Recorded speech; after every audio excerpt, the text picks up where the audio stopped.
juntas estruturais. As juntas estruturais, como o próprio nome já diz, né? Ela é uma junta produzida a partir da estrutura, para que a estrutura ela possa se movimentar.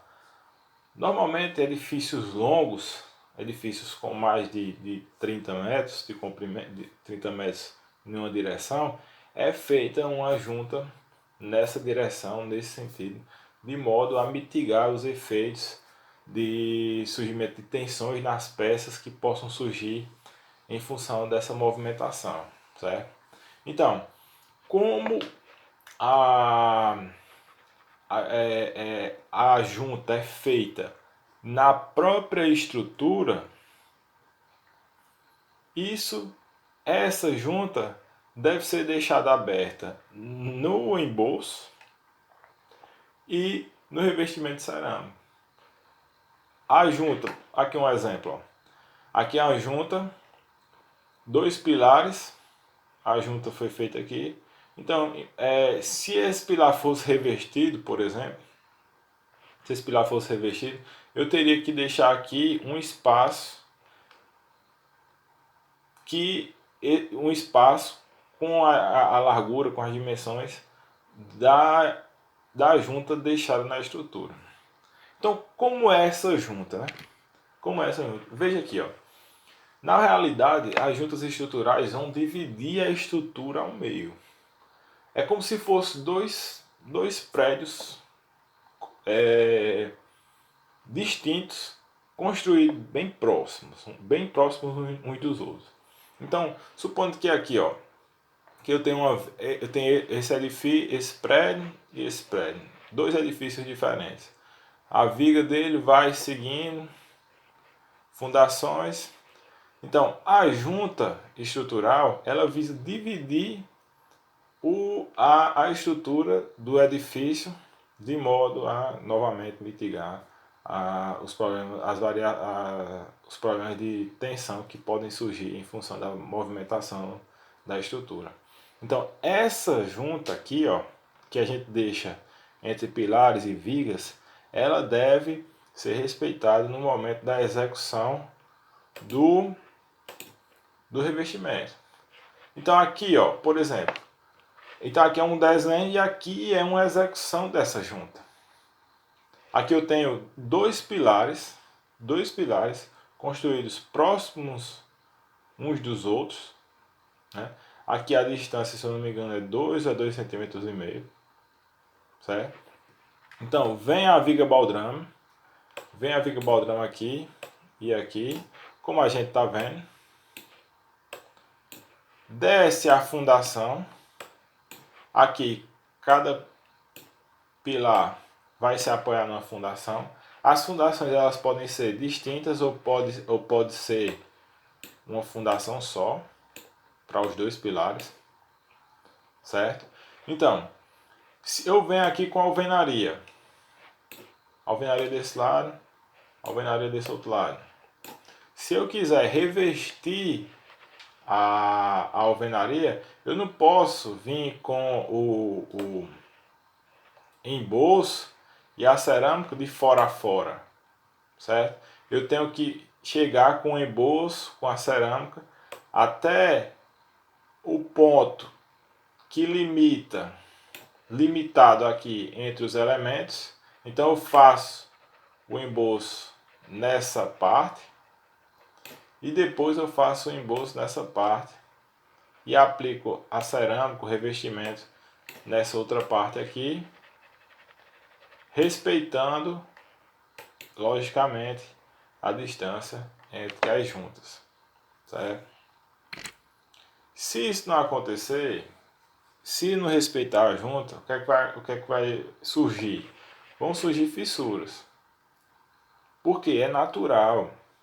Onde você deixou, onde a estrutura foi feita uma junta, é necessário que aquele espaço seja liberado, tanto na estrutura, como no embolso, como no revestimento cerâmico ou porcelanato que você aplica ali. A junta estrutural ela vai ser composta de material de enchimento, e esse material de enchimento, como a gente está vendo aqui, foi um isopor, né, o EPS, e ao final do revestimento é aplicado um selante para evitar que água ou micro-organismos adentre a junta e venha trazer algum problema. Então, a movimentação vai acontecer e não vai surgir fissuras, porque foi deixada a junta entre toda a estrutura, né? Todas as camadas estrutural e de revestimento. Não vai surgir fissuras e o selante aqui ele vai permitir a movimentação da estrutura sem o surgimento de fissuras, ok? E aí o surgimento de fissuras pode comprometer enormemente a durabilidade da estrutura, porque principalmente com relação à umidade, à água, enfim. Então, a gente já viu juntas de assentamento, juntas estruturais e agora juntas de movimentação. Já é o terceiro tipo de junta que a gente vai ver aqui. Qual é a função da junta de movimentação? Dividir o revestimento ou subdividir o revestimento. Onde é que a gente vai ver as juntas de movimentação? Quando a gente falou lá sobre revestimento de argamassas inorgânicas em bases diferentes, a gente viu que é importante deixar uma junta de movimentação no caso de bases diferentes, por conta da probabilidade enorme do surgimento de fissuras na diferença entre esses dois materiais. Então, a junta, como foi dito na junta estrutural, ela vai permitir o quê? Ela vai permitir a movimentação das duas bases, e aí isso vai acontecer de maneira diferente, sem que sem que apareça fissuras aqui. Por quê? Porque a junta ela vai permitir que essa movimentação aconteça, certo? Sem o surgimento de fissuras. Como é o que a gente está vendo aqui, ó. O revestimento se contrai, a junta se expande. O revestimento pode se dilatar e a junta se contrair. Vai existir sempre esse movimento, principalmente com a mudança de temperatura no dia, a aplicação de carregamentos, no caso de juntas estruturais, enfim, esse movimento vai surgir e a junta ela vai impedir que as fissuras aconteçam. Por quê? Porque ela vai acompanhar, na verdade, essa movimentação, não permitindo o surgimento da fissuração. Okay? Então, como é a estrutura de uma junta? A junta ela vai ser formada por uma membrana impermeável. Depois dessa membrana impermeável, a gente vai ter um material de enchimento, que geralmente esse material de enchimento é feito de um material bastante flexível, bastante deformável, na verdade, bastante deformável. E para fechar a junta, para que impermeabilizar a junta, para que ela movimente, mas que não permita a entrada de agentes agressivos e umidades, enfim, aí a gente vai ter o selante, que é esse azulzinho aí, certo? Que é essa parte azulzinha. Então, vamos analisar aqui, vamos ver como essa junta é construída. Antes disso, uma coisa que a gente observa muito, principalmente em lajes treliçadas, certo? Em laje treliçada, vai ser, supondo que aqui seja um pavimento qualquer, onde a gente vai ter pilares, vigas e laje. certo? Então a gente sabe que no apoio aqui,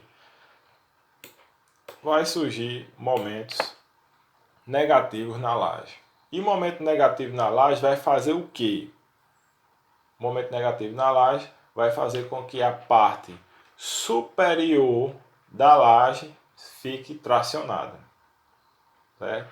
Então, supondo que tivesse um momento fletor aqui nessa laje, iria tracionar a fibra superior da laje e isso iria refletir no revestimento, certo? Então, quando eu tenho esse tipo de situação, é importante que se faça. A gente não falou sobre piso ainda não, mas já pincelando aqui essa questão de junta.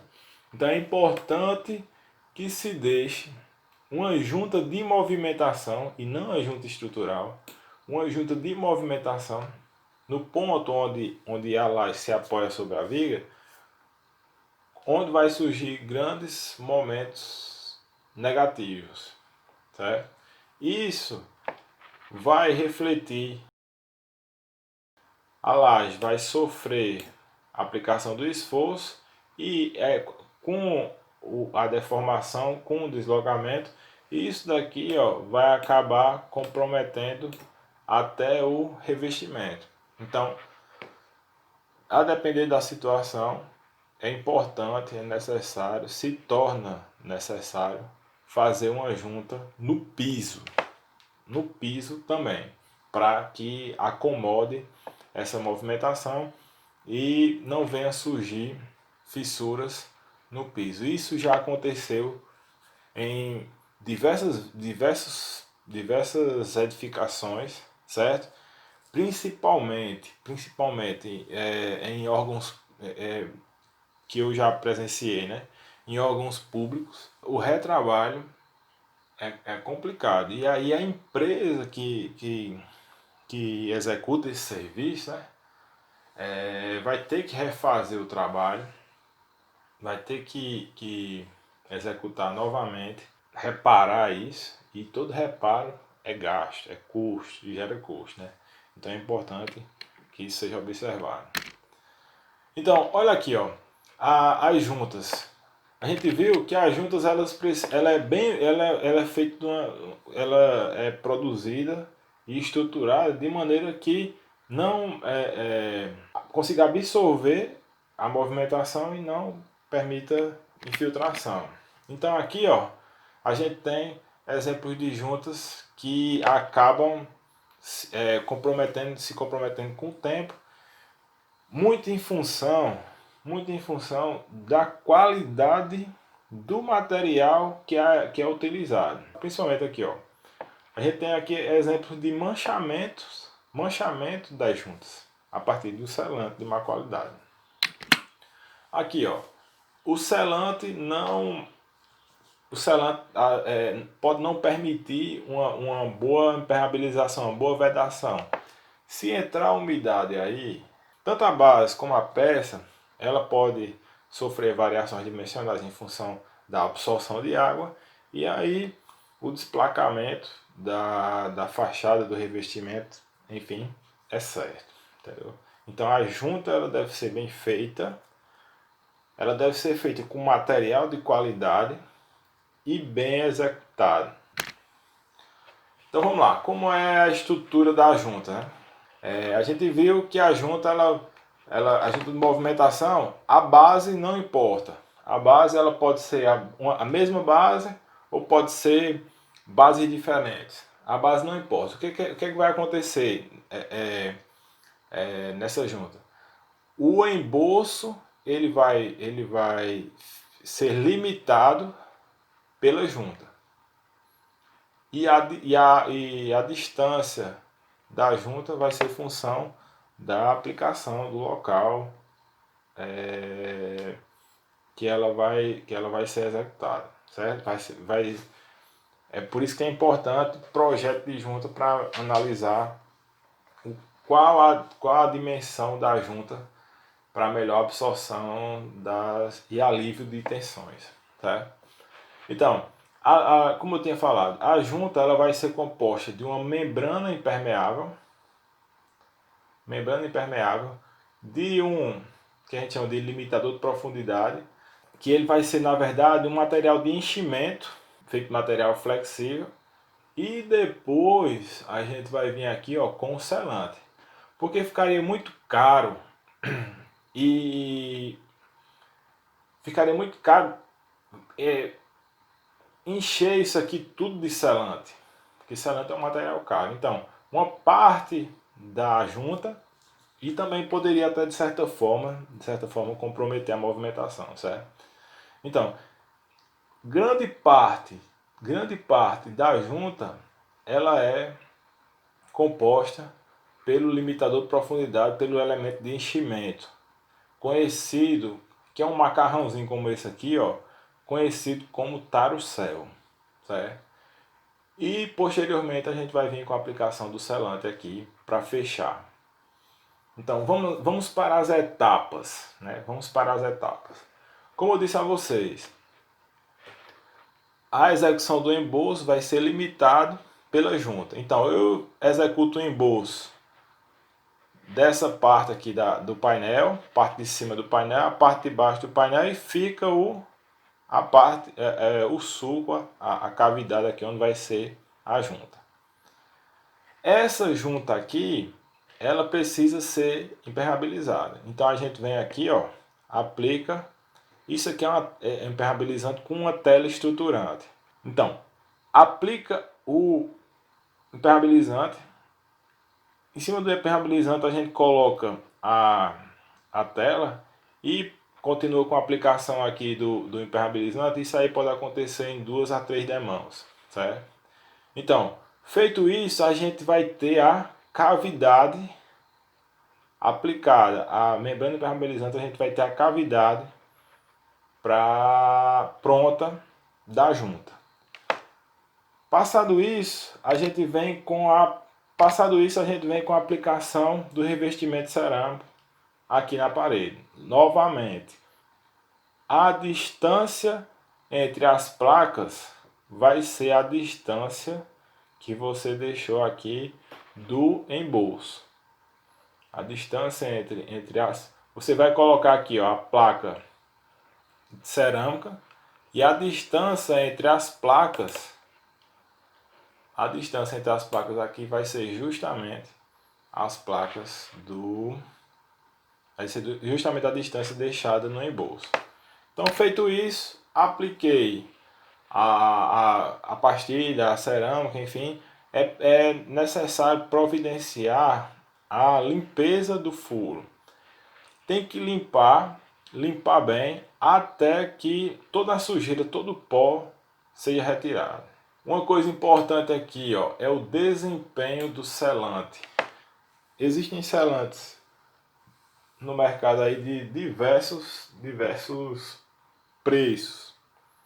Mas o selante bom, ele é um selante que vai permitir a movimentação e não vai descolar da base e principalmente não vai sofrer fissuração ao longo do tempo. Porque a gente sabe, principalmente fachada, vamos ter a incidência do sol. A incidência do sol vai ser muito grande, né? Beleza, fiz a limpeza da junta,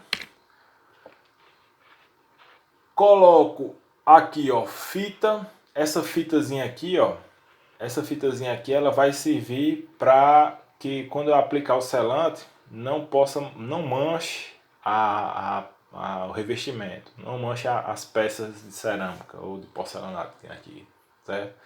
Depois que eu coloquei a fita, eu venho e aplico o tarucel, que é o limitador de profundidade. O tarucel, vejam que aqui é só um pedacinho. O tarucel, ele vai ser aí vai ter uma dimensão considerável, certo? Depois que eu aplico o tarucel e verifico a profundidade dele, bem posicionado. O melhor é trabalhar com os dedos, certo? Às vezes tem gente que trabalha com chave de fenda, o melhor de se trabalhar é com a ponta dos dedos, certo? Para que ele não possa rasgar, não possa cortar o tarucel. Então, tarucel é um material bastante deformável, coloca aqui. Depois que eu coloco o tarucel é que eu venho com o primer, certo? Depois que eu coloco o tarucel, eu venho com o primer. O que é o primer? É um material que vai promover a melhor aderência do selante. Lembre-se que a gente tem a manta impermeável, que a gente já colocou aqui, coloca o tarucel e depois vem o selante. Para melhorar a aderência do selante, tanto para melhorar a aderência do selante nas nas placas aqui, para melhorar a aderência dele nas paredes, eu venho com o primer. Depois que eu aplico o primer, eu melhoro a base para aplicação do selante. Então vem aqui, ó, aplico o selante e aí agora que a gente vê a importância da fita adesiva aqui, limitando a junta, né?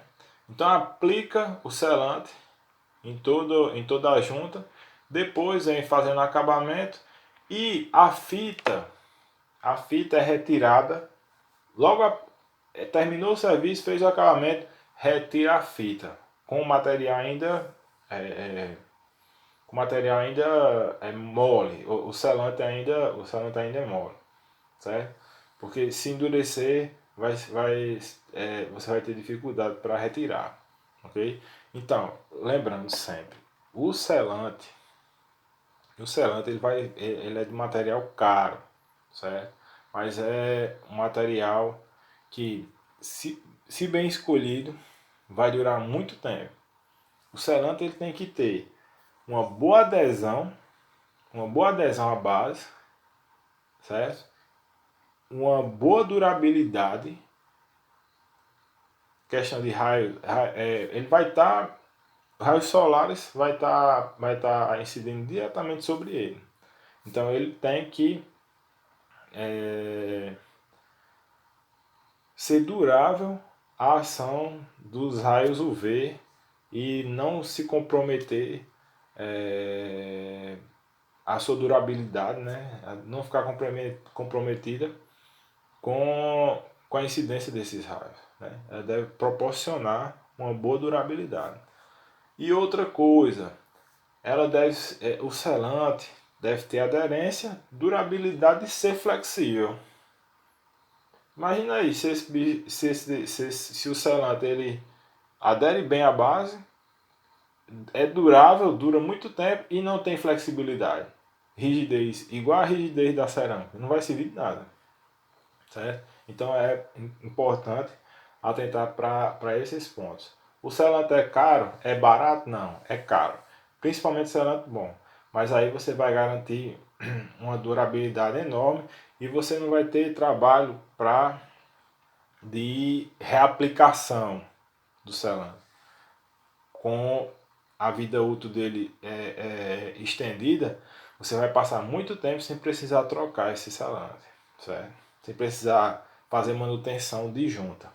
E aí a fachada vai estar realmente bacana e durável por muito tempo. Então, essas foram apenas algumas dicas. Depois eu vou voltar com mais alguns pontos sobre revestimento, sobre execução de obra no geral. Beleza?